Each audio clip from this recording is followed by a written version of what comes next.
بسم اللہ الرحمن الرحیم الحمد للہ وکفا والصلاة والسلام علی نبیہ المصطفیٰ۔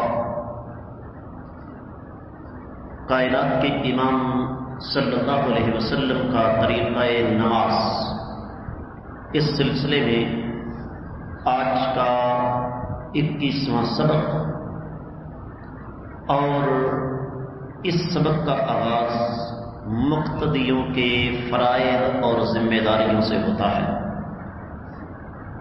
اور مقتدیوں کے فرائض اور ذمہ داری کے حوالے سے یہاں دو پہلو پیش کروں گا۔ ایک تو یہ کہ قرآن و حدیث نے مقتدیوں کی ذمہ داری کیا رکھی ہے، اور دوسرا یہ کہ ہمارے مقتدی کون سی ذمہ داریاں سر انجام دے رہے ہیں۔ سب سے پہلے مقتدیوں کی یہ ذمہ داری ہے کہ اس وقت تک کھڑے نہ ہوں نماز کے لیے جب تک امام کو دیکھ نہ لیں۔ سوال آتا ہے کہ جی ہم لوگوں کو نماز کے لیے کب کھڑے ہونا ہے؟ قد قامت الصلاۃ پہ، حی علی الصلاۃ یا حی علی الفلاح پہ؟ حدیث سن لیجئے، صحیح بخاری میں 638 ہے۔ اللہ کے نبی صلی اللہ علیہ وسلم نے ارشاد فرمایا، اذا اقیمت الصلاۃ فلا تقوموا حتى ترونی وعلیکم بالسکینہ۔ بڑی پیاری حدیث ہے۔ فرمایا جب اقامت کہی جائے تو اس وقت تک کھڑے نہ ہوا کرو جب تک مجھے دیکھ نہ لو۔ تمہاری یہ ذمہ داری ہے کہ تم پرسکون رہو۔ اس سے کیا پتہ چلا کہ یہ جو سوئی پر سوئی چڑھنے کے بعد ہم پہلو بدلنا شروع کر دیتے ہیں نا۔ ہماری قوم کا مزاج آپ دیکھیں کہ میرج ہالس میں چند لقمے کھانا کھانے کے لیے 3 گھنٹے بیٹھنے والی قوم، 3 گھنٹے انتظار کرنے والی قوم۔ وہاں کبھی کسی نے کہا ہے کہ جناب کھانا کھلنے میں ابھی تاخیر ہے، بارات ابھی نہیں آئی، ولیمے کا کھانا پتہ نہیں کب کھلے گا، میں تو چلا، میرے پاس وقت نہیں ہے۔ لیکن یہی قوم جب مسجد میں آتی ہے تو امام چونکہ ترن والا ہوتا ہے، امام کو چونکہ رب کائنات نے صبر کا مادہ دیا ہے، یہی قوم پھر امام پر نہ صرف یہ کہ باتیں کرتی ہے بلکہ الٹی جگتیں مارتی ہے۔ عجیب و غریب بات ہے کہ امام 1 منٹ لیٹ ہو جائے تو قوم کروٹیں بدلتی ہے، پہلو بدلتی ہے، اور پھر طرح طرح کی باتیں شروع ہو جاتی ہیں۔ حالانکہ یہ بات مجھے اور آپ کو سمجھ لینی چاہیے کہ امام بھی انسان ہے، اس کے ساتھ بھی تمام کے تمام وہ مسائل ہیں جو ہمارے ساتھ لگے ہوتے ہیں۔ اور ایک اور حدیث سن لیجئے، نبی کریم صلی اللہ علیہ وسلم نے ارشاد فرمایا، ایک آدمی مسجد میں آ کر نماز کا انتظار کر رہا ہے، نہ کوئی ذکر کر رہا ہے، حالانکہ کرنا چاہیے، وقت مل گیا، نہ نوافل پڑھ رہا ہے، اگر موقع ملے تو پڑھنے چاہیے، نہ قرآن کی تلاوت کر رہا ہے، حالانکہ کرنی چاہیے۔ فرمایا وہ جب تک نماز کا انتظار کرنے کے لیے مسجد کے اندر موجود ہے، اللہ تعالیٰ کے فرشتے اس کا اجر نمازی کی حیثیت سے لکھ رہے۔ اب ہماری سب سے پہلی ذمہ داری کیا ہے کہ جب تک امام آ نہ جائے تب تک کھڑے نہ ہوں، اور اس وقت سے فائدہ اٹھاتے ہوئے نہ بھی کچھ کریں تو تب بھی ہمارا اجر اللہ کے ہاں لکھا جا رہا ہے۔ لیکن ہم کیا کرتے ہیں؟ وہاں پر کھڑے ہو کر جوتے ماریں گے، پھپتیاں کسیں گے، باتیں کریں گے، امام کے اوپر لطیفے فٹ کریں گے، نتیجہ اس کا نیکی ملنے کی بجائے الٹا گناہ مل رہا ہوتا ہے۔ دوسری ذمہ داری دعائے استفتاح۔ آپ کو معلوم ہونا چاہیے، میں اس سے پہلے بتا چکا ہوں، سبحانک اللہم و بحمدک، یہ بھی دعائے استفتاح ہے، اللہم باعد بینی، یہ بھی دعائے استفتاح ہے۔ اسی طریقے سے تیسری ذمہ داری امام کے پیچھے سورۃ الفاتحہ پڑھنا، اس بارے میں تفصیل سے آپ کو اس سے پہلے میں سمجھا چکا ہوں کہ اللہ کے رسول صلی اللہ علیہ وآلہ وسلم کی ایک نہیں دو نہیں کافی ساری احادیث ہیں جو یہ بتاتی ہیں کہ سورۃ الفاتحہ ہی دراصل نماز ہے. جس نے سورۃ الفاتحہ نہیں پڑھی اس کی نماز نہیں ہے. وہ نماز فرض ہو، نفل ہو، وتر ہو، عید ہو، وہ کوئی بھی نماز ہو، اکیلے ہو یا جماعت کے ساتھ ہو. چوتھی ذمہ داری، امام کے پیچھے اونچی آواز میں جو نماز پڑھی جاتی ہے، ظہر فجر ہے، مغرب ہے، عشاء ہے، امام والضالین کہے تو جواب میں امام کی آمین سننے کے بعد آمین کہنا. یہ بات میں آپ کو پہلے سمجھا چکا ہوں. پانچویں ذمہ داری مقتدی کی کیا ہے کہ سورۃ الفاتحہ کے بعد جو نمازیں سری ہیں، خاموش ہیں، ظہر اور عصر، ان میں کوئی نہ کوئی سورہ مبارکہ قرآن مجید کا کوئی حصہ تلاوت کرے. اور چھٹی ذمہ داری جو سب سے اہم اور سب سے ضروری ہے وہ کیا ہے کہ امام سے پیچھے رہنا. ہماری قوم کو جلدی بڑی ہوتی ہے. میں اس سے پہلے کئی دفعہ سمجھا چکا ہوں کہ صاف اور سیدھی بات ہے، میں اور آپ نماز پڑھ رہے ہیں تو نماز مکمل کب ہوگی؟ جب امام صاحب سلام پھیریں گے. اس سے پہلے تو ہم بھاگ نہیں سکتے نا، تو ہمیں جلدی کس بات کی ہے؟ حدیث سن لیجئے، صحیح مسلم میں 115ویں اور 427ویں حدیث ہے. آقا علیہ الصلوۃ والسلام نے فرمایا ما یأمن الذی یرفع رأسه فی صلاته قبل الامام ان یحول اللہ صورته فی صورت الحمار. کیا نماز میں امام سے پہلے سر اٹھانے والا شخص اس بات سے بے خوف ہو گیا ہے کہ اللہ تعالیٰ اس کے سر کو گدھے کا سر بنا دے؟ اور حدیث سن لیجئے، صحیح بخاری میں 690ویں حدیث ہے.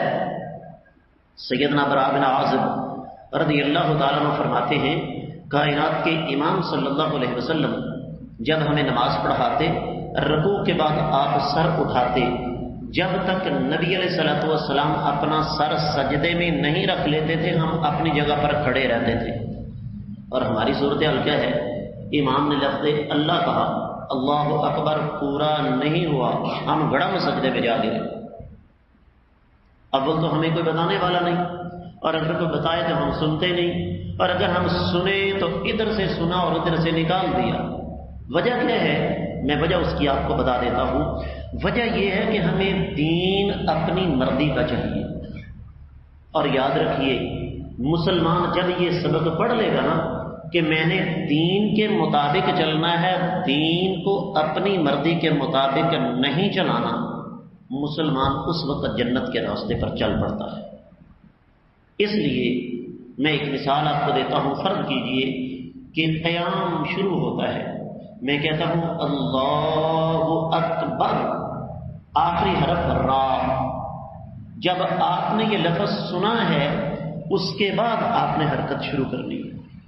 امام سے 2 4 10 سیکنڈ پیچھے رہ جانا یہ بات اچھی ہے، مستحسن ہے، لیکن امام سے آدھا سیکنڈ بھی آگے نہیں بڑھنا. اس لیے آپ سجدے میں گئے ہوئے ہیں، امام کہتے ہیں اللہ اکبر، یہ لفظ پورا سننے کے بعد آپ نے سر کو سجدے سے اٹھانا ہے، لفظ اللہ پہ نہیں اٹھانا. یہ مقتدیوں کی ذمہ داری ہے. اسی طریقے سے کچھ امور ایسے ہیں جن میں اگر امام کے ساتھ اختلاف بھی ہو جائے تو یہ جائز ہے.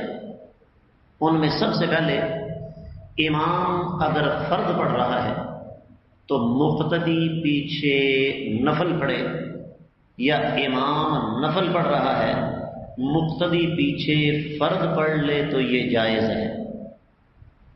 اس کی مثال میں آپ کو دے دیتا ہوں.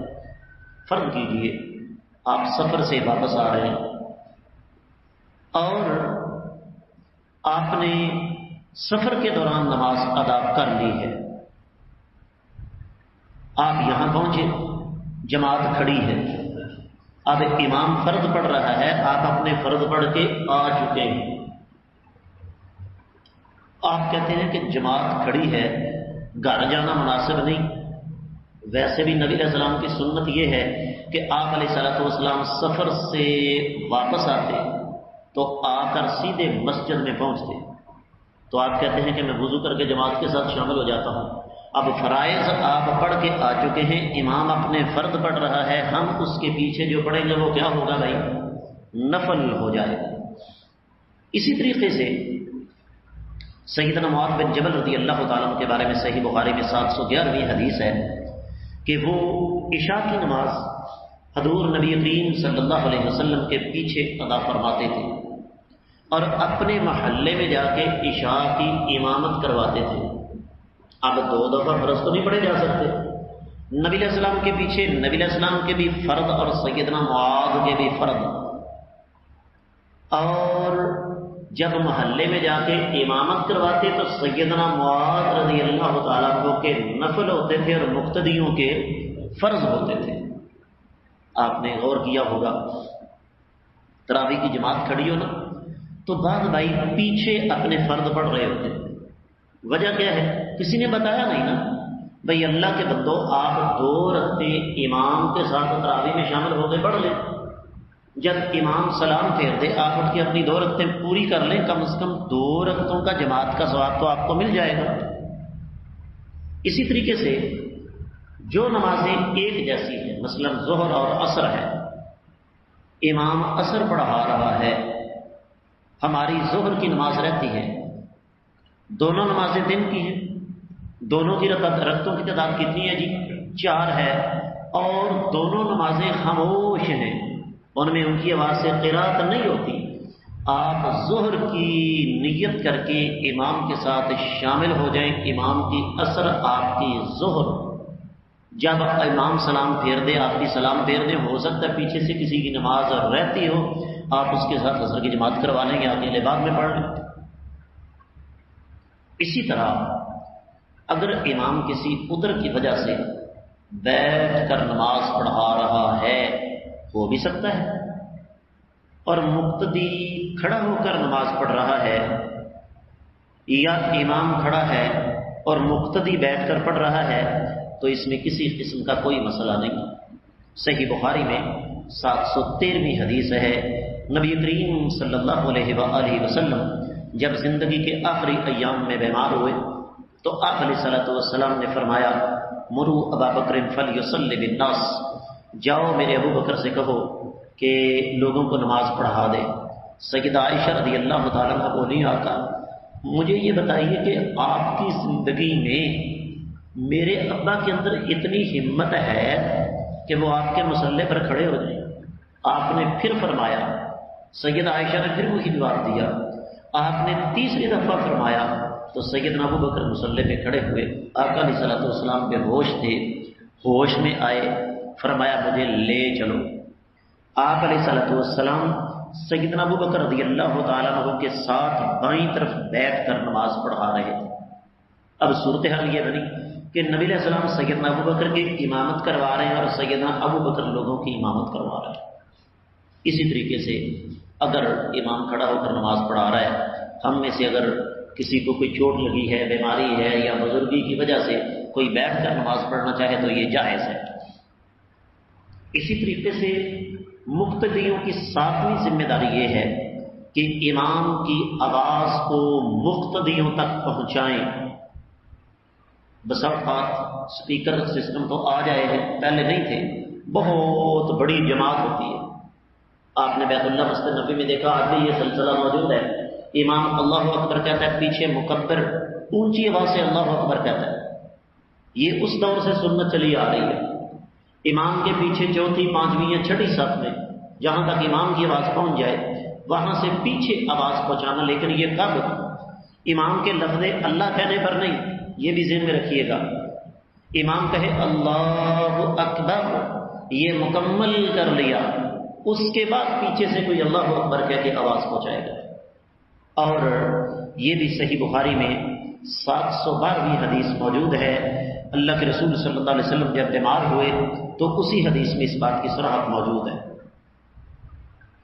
8ویں ذمہ داری امام اگر بھول جائے تو اسے لقمہ دیا جائے، اور اس کے ساتھ 9ویں ذمہ داری جوڑ لیجئے کہ امام کے قریب ان لوگوں کو کھڑے ہونا چاہیے جو اس پوزیشن میں ہوں کہ امام کو لقمہ دے سکیں، یا اگر امام کسی وجہ سے جماعت کروانے کے قابل نہ رہے تو اس کی جگہ پر کھڑے ہو کر نماز پڑھا سکیں۔ سنن ابی داؤد میں 908ویں حدیث ہے کہ امام اگر قرات میں کچھ بھول گیا ہو تو اس کو بتا دینا چاہیے۔ ہاں اگر غلطی ہو جائے تو مرد سبحان اللہ کہیں گے، عورتیں اپنے ہاتھ پر ہاتھ مار کر امام کو متنبہ کریں گی۔ یہ صحیح بخاری میں 1230 حدیث ہے۔ اسی طریقے سے اگر جیسے میں نے عرض کیا کہ امام اس قابل نہ رہے کہ جماعت کروا سکے، وضو ٹوٹ گیا یا امام کی طبیعت خراب ہو سکتی ہے، امام گر سکتا ہے، تو مقتدیوں کا یہ بھی فرض ہے کہ وہ امام کی جگہ پر کھڑے ہو کر جماعت کروا دیں۔ یہ مقتدیوں کی ذمہ داریاں ہیں۔ اب یہ تو وہ ذمہ داریاں تھیں جو شریعت نے بتائیں۔ اب ذرا اختتام پر تھوڑا سا وہ ذمہ داریاں ہم بیان کریں گے جو ہم نے اوپر خود لاد رکھی ہے۔ مقتدی سب سے پہلی ذمہ داری یہ سر انجام دیتے ہیں کہ امام کے اوپر دوربین نہیں، خوردبین لگا کر رکھتے ہیں۔ یہ سب سے پہلی ہماری ذمہ داری ہے، اور یہ تقریباً اس مسجد سمیت ہر مسجد میں موجود ہے کہ اپنے عیبوں کی طرف نظر نہیں۔ امام کا کپڑا تک ایک پانچا اونچا نیچا کیوں ہے؟ امام 15 سیکنڈ لیٹ کیوں ہو گیا ہے؟ امام کھانستا کیوں ہے؟ امام کا گلا کیوں بیٹھا ہوا ہے؟ امام کے بچے کیا کھاتے ہیں؟ امام چلتا کیسے ہے؟ امام کی مونچھ اونچی کیوں ہے؟ داڑھی کو تیل کیوں لگا ہوا ہے؟ یقین جانیے جینا حرام کر رکھا ہے لوگوں نے۔ یہ ہم نے سب سے پہلے ذمہ داری رکھی ہوئی ہے۔ اور اگر کوئی بیچارہ میرے جیسا ہوا مقامی، اس کا تو جینا حرام ہے نا۔ اور تمہیں دیکھا ہوا ہے بچپن میں بھینسیں چرایا کرتے تھے، جناب میں تو بھینسیں چراتا تھا۔ آپ تو یقیناً اتفاق فاؤنڈری کے اندر پیدائشی پیدا ہوتے ہی آپ نے جنرل مینیجر کی سیٹ سنبھالی ہوئی تھی، اور ہمیں پتہ ہے تمہیں استاد جی سوٹیوں کے ساتھ ڈنڈوں کے ساتھ مارا کرتے تھے۔ بالکل جناب، میں نے تو استادوں سے مار کھائی ہے، اور الحمدللہ ہمیں اس بات پر فخر ہے کہ اپنے اساتذہ کی ماریں کھا کے آج ہم کسی مقام پر پہنچے ہیں۔ آپ کو تو میرے خیال میں ملکہ بلقیس کا تخت ملا کرتا تھا نا اسکول میں۔ تو سب سے پہلی ذمہ داری ہم نے یہ رکھی ہوئی ہے۔ اور دوسری ذمہ داری، امام کو ہم نے ملازم اور نوکر سمجھا۔ سچا واقعہ سنا رہا ہوں۔ ایک ساتھی میرا، میں نے کہا کیا کر رہے ہو آج کل؟ اس نے کہا جی ایک مسجد سنبھالی ہوئی تھی، چھوڑ دی۔ میں نے کہا کیوں چھوڑ دی؟ کہتا ہے میرا بیٹا پڑھتا ہے میٹرک میں مسجد کا ملازم و تنخواہ دار ہوں۔ تو مسجد کمیٹی کے چیئرمین نے ایک دن آ کر صبح صبح دروازہ کھٹکھٹایا، مولوی صاحب کا بیٹا باہر گیا، کہتا پتر یہ پیسے پکڑ مجھے دکان سے فلاں چیز لا کر دے۔ کہتا میں شام کو واپس آیا تو میرے بیٹے نے کہا ابا یہ دیکھ میرے ہاتھ جوڑے ہوئے ہیں، تو ان کی غلامی کر سکتا ہے، میں نہیں کر سکتا۔ کہتا ہے میں نے جو نہیں یہ بات کی، میں نے شام کو نوٹس دے دیا 1 مہینے کے اندر اندر اپنے امام کا بندوبست کر لو، میں تمہارا ملازم ہوں، میرے بچے تمہارے ملازم نہیں ہیں۔ تیسری ذمہ داری جو ہم نبھا رہے ہیں بڑے شان و شوکت کے ساتھ، مسجد میں داخل ہوئے ادھر دیکھیے میری طرف، وہ موٹر کیوں نہیں چلی؟ یقین جانیے یہ سچا واقعہ ہے۔ میں سیالکوٹ شہر بیٹھا ہوں، یہاں سے 20 کلومیٹر، پانی ختم ہو گیا ٹینکی میں۔ ایک صاحب کہتے ہیں استاد ارن فون کرو پانی کیوں نہیں آنڈیا؟ میں نے کہا بالکل صحیح بات ہے بھائی، استاد اختر صاحب کے ہاتھ میں ریموٹ کنٹرول ہے نا، میں نے وہاں سے بٹن دبانا تھا، موٹر چل پڑنی تھی۔ یہ جناب جوتوں والی جگہ پہ مٹی کیوں ہے؟ یہ کلنیوں کے اوپر تنکے کیوں ہیں؟ یہ امام کی ذمہ داریاں ہیں۔ امام کائنات کے امام صلی اللہ علیہ وسلم کا وارث ہے۔ کیا صحابہ کرام نبی کریم صلی اللہ علیہ وسلم کی اس انداز سے عزت کیا کرتے تھے؟ کچھ ہمارے دل میں اللہ تعالیٰ کا ڈر اور اللہ تعالیٰ کا خوف ہونا چاہیے۔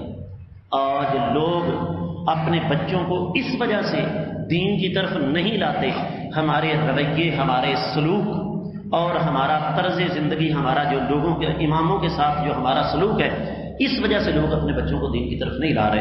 اللہ تعالیٰ کی بارگاہ میں دعا ہے اللہ تعالیٰ ہم مقتدیوں کو بھی اپنی ذمہ داریاں پوری کرنے کی توفیق عطا فرمائے، اپنے ائمہ کی عزت کرنے کی توفیق عطا فرمائے۔ وما علیک الا البلاغ المبین۔